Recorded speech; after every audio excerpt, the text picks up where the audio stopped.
Good morning Odisha. आज October 2 तारिख सोमवार 10टी गुरुत्वपूर्ण न्यूज उपरे आसतु नजर पकाइबा। आपण भल पाइबा स्वरूप गोटे गोटे लाइक निश्चित भाव करदेवे। खबर नंबर 1। आज देश पालुची स्वच्छता ही सेवा अभियान। आज देश पालुची मेगा स्वच्छता अभियान। स्वच्छ भारत अभियान 9 वर्ष पूर्ति अवसर में पालन होची स्वच्छता ही सेवा अभियान। प्रधानमंत्री नरेंद्र मोदी आह्वान क्रमे स्वच्छता पर आज 1 घंटा श्रमिक साधन करेंगे साधारण जनता। दिन 10 ରୁ 11 जाए निज निज अंचल स्वच्छता रक्षा करने घंटाए स्वच्छतान करने को देशवासी निमंते।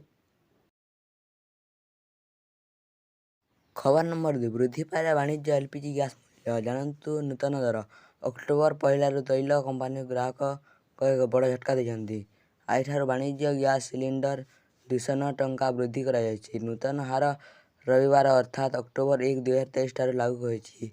यही वृद्धि राजधानी दिल्ली रे 19 किलोग्राम एलपीजी सिलिंडर 1731 टंका 50 पैसा रे विक्रय होती।